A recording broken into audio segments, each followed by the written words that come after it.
Thanks, folks. Thanks, everybody, for coming. I want to begin with a quote by that famous and celebrated American philosopher, W.C. Fields, who once said, "There comes a time in human events when we must seize the bull by the tail and stare the situation squarely in the face." And that's what we're going to do tonight. As the last few days have shown us, we live in an era dominated by what you might call a clash of terrorisms. They use AK-47s and suicide belts, and Russia and the Saudis and the US and its allies use drones and missiles. Meanwhile, climate change is upon us. Nuclear energy advocates say we must build 3 new reactors at least a month for the next decade in order to save the planet. Yet each of the 400 plus reactors currently in operation around the world are not only potential Fukushimas in place, but they're also nuclear weapons in place for some potential group of crazy, ruthless, tech-savvy terrorists. Meanwhile, global wealth inequality has never been greater. And Hillary says we must save capitalism from itself. Bernie, meanwhile, says that democratic socialism can do that job. And Trump says, just build a wall and everything will be fine. But a recent study of 3 decades of data by liberal mainstream political scientist Martin Gilens of Princeton and Benjamin Page of Northwestern University found that the U.S. political system has become what they call an oligarchy, where wealthy elites and their corporations rule, regardless of which party is in Congress or the White House. The central point, they say, that emerges from our research, and I quote, is that economic elites and organized groups representing business interests have substantial independent impacts on U.S. government policy, while mass-based interest groups and average citizens have little or no independent impact. And as Gilens explained in a later interview, ordinary citizens have virtually no influence over what their government does in the United States. So given this state of affairs, how can we hope to make the solar-topian transition to a green, clean-powered world energy system? Well, it's interesting that a quick look at the history of California's nuclear-free movement gives us some clues and a great deal of encouragement. President Nixon predicted that 1,000 nuclear reactors would bloom in the United States by the year 2000. In the 60s, PG&E announced plans to build 63 reactors every 23 miles up and down the California coast. Think about that for a minute. But thanks to informed popular resistance and interventions in the courts, in the legislatures, and in the streets, that didn't happen. Only 9 of those 63 projected reactors ever got built. 1 at Humboldt Bay, 1 at Pleasanton, 2 at Rancho Seco, 3 at San Onofre, and 2 at Diablo Canyon. Today, only 2 are still in operation, those at Diablo Canyon. Now, from a planned 63 nuclear power plants in the 60s down to 1 nuclear power plant, 2 reactors, but 1 plant in 2015 is not a bad track record. And it speaks to the effectiveness and informed efficacy of informed nonviolent popular resistance, and it also is a demonstration of the essential non-viability of nuclear energy, vulnerable as it is to public opposition, industry incompetence, and what renowned energy maven Amory Lovins has called a terminal overdose of market forces. And he's been saying this for 3 decades, I want to say. The shutdown of San Onofre in 2013 was hailed as, quote, a seismic event for the nuclear industry. And the man who said that was in a position to know wherever he spoke, because he had once been an executive in that industry, and he had played an important part in helping to shut down San Onofre. That would be Arnie Gundersen.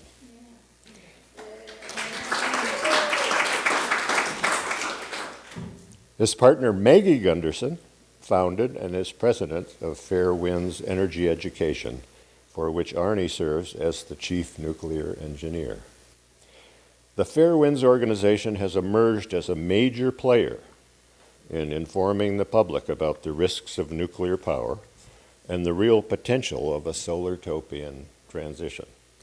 We're very pleased and honored to have Maggie and Arnie with us tonight. They were both once working professionals in the nuclear industry.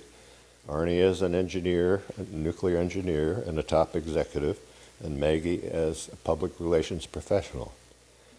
That's what makes them today so knowledgeable and effective as educators and consultants to organizations like Friends of the Earth, Mothers for Peace, No Nukes California, Fukushima Response, and EON, that are now working to shut down our state's last nuke standing. That's Diablo.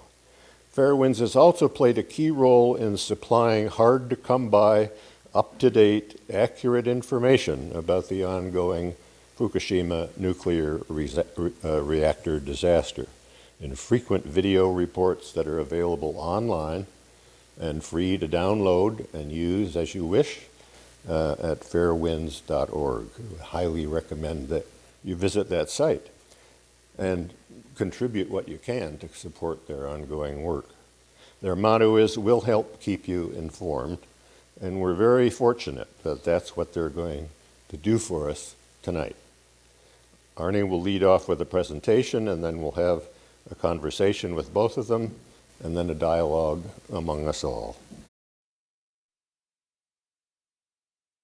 I just want to mention that Fukushima radiation has been detected right on the shore of Vancouver Island, as well as 100 miles offshore of Eureka in Northern California, and 1 mile offshore of Del Mar, which is almost to San Diego. So it's swirling around here. There's a unique signature to the Fukushima radiation, and it's the cesium-134. If you find cesium-134 along with cesium-137, which is everywhere from bombing, then you know it's come from Fukushima Daiichi. You cannot depend on the government to help you at all. I'll give you an example, not about this coast, but a lake that's in Kansas, and there's a nuclear plant there, and we got very strong tritium releases there. And the water was tested, and it tests positive for that. And no one, the utility, they know that tritium has been leaking out. The federal government isn't reporting it, and that lake is one of the most advertised sport fishing lakes in the country. There are several military nuclear power plants, and also additionally University of California nuclear power plants. How many military nuclear power plants do we have here in California? And has there ever been a meltdown here from that? Very recently, some studies that showed particular utilities were releasing large amounts of radioactivity and claiming that it was Fukushima Daiichi radioactivity. This is not on the West Coast. This is another state. And the signature test that he took showed the 134 and 137 cesium results. So there was a nuclear reactor here in California that had what may be the worst nuclear disaster in American history. It may have exceeded Three Mile Island. There was a plant back in 1959 when LA was nowhere near as big. There was a plant at Santa Susana run by a contractor named Rocketdyne that had a meltdown that severely contaminated what are now the suburbs of LA. At the time, it was farm country and it was totally covered up. I went to school 10 years later, and we knew nothing about this. It finally came out in the 80s. So, Maggie's comment about not trusting our government, this is an industry that was born in secrecy, with the bomb. And that same mentality pervades it already, even now. But it's not just bomb issues, it's commercial as well. But I don't know of other military reactors. I imagine, nuclear ships come into San Francisco, et cetera. But I really don't know of any other reactors in the state. So I know you all have questions, but I want to ask you to hold them for a few minutes because we'd like to have a little exchange up here first, and then we're going to open it to a dialogue, a general dialogue. And I'd like to begin with you, Maggie. Since you both made the transition from inside to outside, I'd like you to talk a little bit about that process and what its personal impact on you both and your lives was, just in general.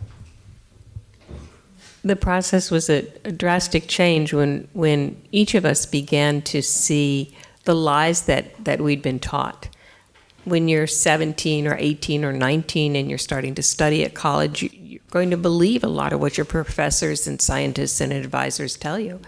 And to learn that they either believed in this false mythology or they didn't know what they were talking about, it's quite shocking to have to deal with that and realize that we made significant errors. I know Arnie started in engineering physics, and once he was at RPI on a scholarship, they changed it to a different subject, and he had a choice of nuclear engineering or physics, right? And I was a journalist, and I came to it from journalism background, and I sat in on all these science classes that the corporation, Combustion Engineering, a contractor that built these plants and designed them, I spent hours with the physicists and the design engineers and asking questions, and I was paid one full day a week to go to class for a year. And it's just all not true, all not true. I was on a radio show with Helen Caldicott, and 3 times during the show she said, "They're so evil." And I said, "Helen, you can't say that. I used to be one of them." So, so I really try not to demonize the other side. I got into nuclear because I believed that it was the solution to the energy crisis. You remember back in the 70s, the gas lines and things like that. And there was never any discussion about global warming. These nukes were not built to save the world from global warming. That's a marketing play. But the issue that drove me, first off, the math is intoxicating. It's an incredible technological achievement to figure out how to split an atom, and that I'm sure it's a power trip, looking back on it. But the people on the other side of this argument really believe that they're trying to change the world. So we're trying to change the world from people who are trying to change the world. And that's the dynamic that's occurring right now. The people on the other side of this argument are incredibly well paid too, which makes them a little more obtuse to new ideas. The average student right out of college with a nuclear engineering degree starts for around $100,000 a year. So it's a very lucrative. Not only do they believe they're trying to save the world from global warming, but they're really paid a boatload of money to make that belief as well. The problem isn't with the people, the problem is with the technology that can have that one awful experience and wipe out a country. People will say to me, oh, I know the people at Diablo Canyon. They're really nice, and they send their kids to the local school, and they coach soccer, and they're in the church choir, yada yada yada. The people at TMI, I knew they were nice guys, and they were in the church choir, and they played soccer with their kids, etc. The people at Chernobyl, the same thing, and the people at Fukushima Daiichi, they didn't fly in from 700 miles away because they knew the plant was not safe. And so when you hear that argument that it's safe or I wouldn't work there, the people at Fukushima and the people at Chernobyl and the people at TMI said the same thing, and it's a false argument. A lot of the impact of popular education has come from whistleblowers who come forward and either overtly or covertly let us know what's going on the inside and what we need, the questions we need to ask in order to educate the public and impact the policymakers. You were a whistleblower, and it had a tremendous impact on you and your life together. Can you just summarize briefly what that meant to you? You start. I'll do the geeky technical stuff, and Maggie can talk something about the emotional trauma. I came in. I was a senior vice president, and I came into work one day, and this woman said, "You know, the film we were storing really fast black and white film for a special project in the accounting safe." She said, "You know, the film is fogging in there." And I looked in, and I found radioactive material being stored there. And I said, "What?" So I went over to the safe and found 4 vials of radioactive material being stored in the accounting safe. And I told the president of the company about it, and he fired me. So then I went to the Nuclear Regulatory Commission. I absolutely believed that they would come to the rescue and that they were the men on the white hats. And Maggie did not. Maggie told me don't do it. But so they covered up the 6 violations that I had identified. So then Maggie was a reporter, and that helped a lot because we did have some local publicity. And John Glenn got involved. John Glenn is Senator John Glenn ran the Senate oversight panel that handled Inspector General. So he got an Inspector General report that showed that all of the violations that I had identified were correct, and a couple others, and that the person in charge of the inspection had deliberately falsified the inspection to screw me and not the company, and that my company was given bribes to the NRC as well. So then we were sued for $1.5 million. We were driven into bankruptcy. We lost our house in foreclosure, and now it's time to get the emotional component. Well, there's a part that you left out. Arnie was asked to speak to the Connecticut legislature at its request about whistleblower law because what had happened to us. And it's after speaking at the legislature's request that we were sued for $1.5 million because he spoke publicly about the very real violations that had been uncovered. And then Attorney General Blumenthal in Connecticut, after 4 times, we finally got in to see him, and he is now Senator Blumenthal. And he said, "Oh, I know that what you're saying is true, and Connecticut should protect you. But we can't afford to do that because then we'd have to protect lots of whistleblowers around the state. So on lots of issues, all different technologies. And it's not that I didn't support Arnie telling the truth or not wanting to bring those issues forward. I will tell over and over again, any whistleblower, protect your family first. Get the documents out, make copies, put it away, and find another job, and then tell the truth. Because if you're inside, you will be fired. You will be driven through hell, or you will be, as we know, some of the nuclear whistleblowers have been sent for psychological evaluations, and trumped up psychological crazy evaluations have been done of them by an in-house psychologist. So it's just, if you're a whistleblower, get out and save your family. And we lost our house. That wasn't, we lost our house, our pensions, our savings. I filed a bankruptcy. Arnie didn't. Because if he had filed a bankruptcy, then the case against us would have belonged to the bankruptcy court, and we would have been driven totally under. We did have a settlement, we're allowed to say, for $1 and other considerations, but I will tell you, we were not made whole. We came out of that having lost by the time the attorneys took a third, and the battle took 7 years. And we settled because in Connecticut, the way the law is structured, you can have a pro bono attorney, a nonprofit, a pro bono attorney who can represent you, and they get a third for the regular case. If you appeal, you have to pay all the costs yourself. You have to pay all the attorney's fees up front. If the other side If the other side appeals. And we had, it looked like we were going to win the case, and if the other side appealed, as Arnie said, which they told us they would, we would have been driven further than we already were. I mean, we were in final foreclosure on the house and had already filed a bankruptcy and had 2 little kids. Two other, I was a senior VP, and I was in contact with lots of high-powered nuclear attorneys. And one guy said to me, he was a partner at the biggest nuclear law firm in the country, Winston Strawn.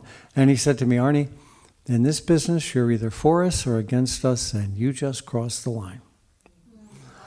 And that was it. There was no work in the nuclear industry for conscientious people. The other, Maggie talked about losing the house. And we call ourselves homeless. We have a house now.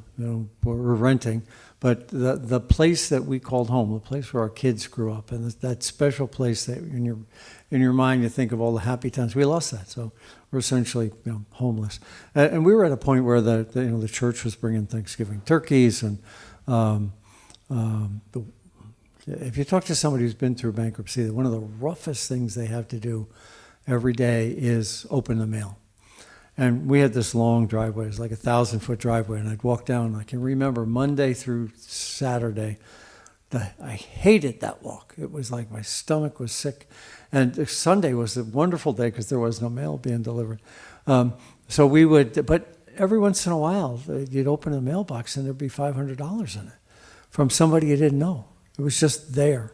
So there were wonderful things that happened in the midst of all this devastation. The IRS froze our bank accounts, and on and on and on. It was really a terrible time. There's the movie, The Insider, that Russell Crowe movie about the tobacco guy, Wygant. Wygant lost his family. I mean, his wife said, "Screw you! I'm out of here. I'm taking the kids. I'm gone." And Maggie stuck with me. So that's a big difference. Are we answering this? Or we're probably answering this with much more detail. Well, no, it's wonderful, because I think really people need to know the impact and the dangers for whistleblowers, and makes them all more brave to come forward. I want to move on just quickly to your experience at San Onofre. Fairwinds played a big role in terms of helping as consultants. You did reports for Friends of the Earth, who was working with local organizations to help educate the public and bring pressure to bear. What did that process look like to you guys from the inside? Friends of the Earth, the plant sprung a leak on the last day of January, and about a month later, Friends of the Earth contacted me and said, is there something wrong here that we should know about? And I said, well, let me think about it for the weekend and I'll get back to you. And Maggie and I discovered that the steam generators, these huge things, they're about hundreds of tons, that they had written a paper. Edison and Mitsubishi, the people that made it, together wrote a paper, a scientific paper in a magazine called Improving Like-for-Like Steam Generators. In the nuclear industry, you're allowed to replace an old steam generator with a new one if they're the same. And there's a process, though. If they're not the same, you have to notify the feds and notify the public and have a public hearing. And they didn't want to do that. So they claimed that the new steam generators were identical to the old steam generators, and there were so many things different. It was absolutely wrong. And unfortunately, the Nuclear Regulatory Commission bought that, hook, line, and sinker. So we churned out a report, like Maggie said, we worked for a solid month frantically getting this report done. And we convinced Friends of the Earth to publish it on a Monday morning. And likely as a result of that report, on that Monday afternoon, the NRC came out with a conflicting report. But Friends of the Earth had the upper hand because the press had that report for the first half of the day. And so rather than being at the end of the article, like you frequently are in these battles, we were at the top of the article, and the NRC and San Onofre were forced to be on the defensive. And we had 5 other reports over 5 months, but Friends of the Earth managed to take the offense and force both the NRC and Edison to play defense. I have more, but go ahead. And the only reason we made progress after that first report, the media took Arnie to task, and Jennifer Manfrey, who was head of public relations at Southern California Edison, got on KPFA and said, "Oh, Arnie's an he's a whistleblower, and he's a disgruntled employee, and he doesn't know what he's talking about, and he's been teaching math." Like most experts, they also have another job, because expert witness testimony isn't constant. And Edison said, we have 2,000 engineers that have done these calculations, and he's one guy who doesn't know engineering anymore and doesn't know math. And they were going on radio, TV, everything, trying to call Fairwinds liars. And a whistleblower came forward and had copies of documents that he had gotten hold of. And he copied everything before, he got it out and had it and turned it over to us, and we brought that forward. And then a second whistleblower from Canada who knew inside stuff about the condensers and how they were made and that process contacted us with information that helped. And then a third whistleblower came forward to Friends of the Earth and Senator Boxer. And Senator Boxer, boy, she was fearless. She had talked to Arnie numerous times and really pushed. So it was amazing. So there's a Diablo issue here too. The same process that both the NRC and Edison didn't want, this public participation in the licensing process, the NRC let Diablo get away with too on the seismic stuff.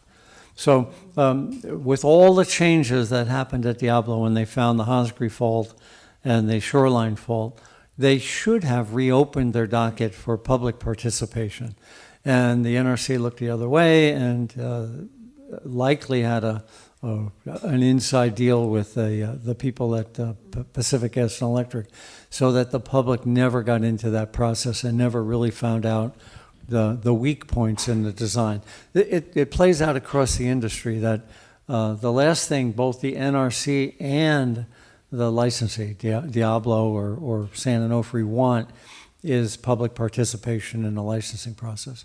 So what we were able to do at Edison was force that and got to play offense instead of defense for a little over a year until it shut down. That's quite a blessing for us here in California. I also wanted to ask you, based on what you just said about what happened in the process with San Onofre and the NRC's actions there, and then at the Diablo Canyon, what parallels can you draw with Fukushima Daiichi and that report from the Japanese Diet about what really caused that disaster? Well, one parallel between Diablo and San Onofre is that active, smart citizenry really counts. I mean, if Friends of the Earth had just hired Fairwinds, we would have lost. But there was a core people and a group of people in Southern California, just like there's a core group of people up here in Northern California that really make the difference. You know, when you show up with hundreds of people at a public hearing, the NRC and your elected representatives pay attention. So now on to the Fukushima issue. You know, there was if you look back over the 100 years before Fukushima, there were about 7 or 8 tsunamis, all of which were over 10 meters and some were 40 meters. So all of which were at least 30 feet and some were 120 feet. These are documented ones.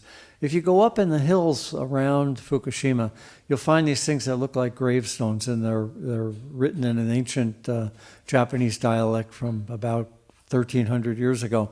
And they say, honor your ancestors. Do not build below this point. So there's plenty of information. So with that as a history, the tsunami wall at Fukushima Daiichi was built 12 feet high.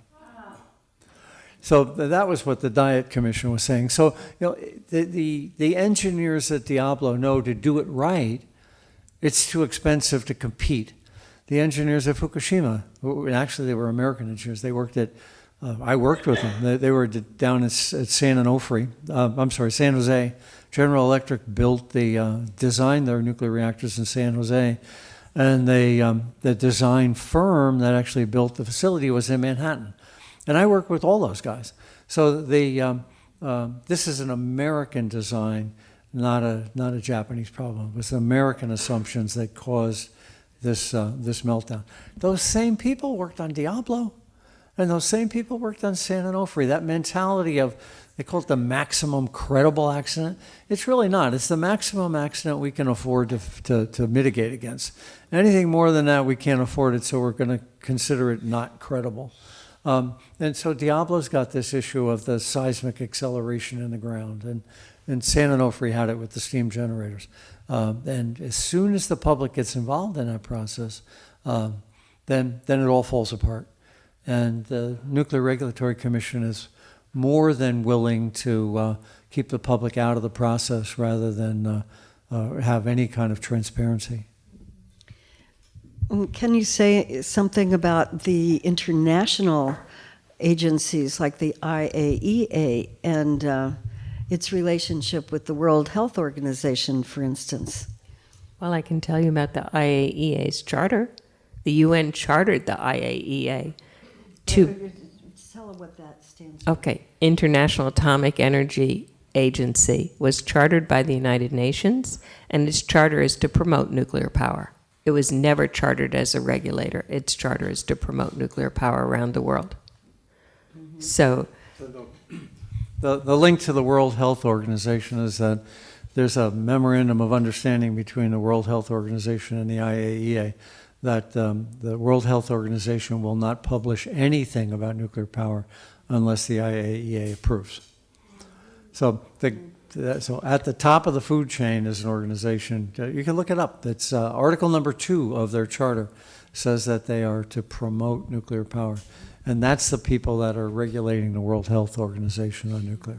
And also giving you statements about how many people, how the effects of Fukushima Daiichi disaster aren't going to result in any problems. That's who is saying that. So I want to open it to dialogue with all you folks, but I have one more little question to ask. We have at Diablo Canyon an aging nuclear plant on 13 intersecting earthquake faults, run by a company that has a almost, you have to say, virtually criminal record over its entire history. And it's under 30-some current indictments from the federal government for misfeasance and malfeasance in handling the safety at the recent San Bruno gas explosion. So, and there was even a recent article in the Chronicle a week or so ago saying that the executives at Diablo Canyon have so much on their plate that they're not sure they want to go ahead with trying to force a license extension for these dangerous plants.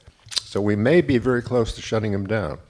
But what do you think people ought to know and do about this push now to shut down the last nuke standing in California? If you count on the Nuclear Regulatory Commission to shut Diablo down, it'll never happen. The way to attack Diablo is through the water permits and things like that. I'll give you an example about counting on the Nuclear Regulatory Commission at San Onofre. That's directly applicable to Diablo, unfortunately.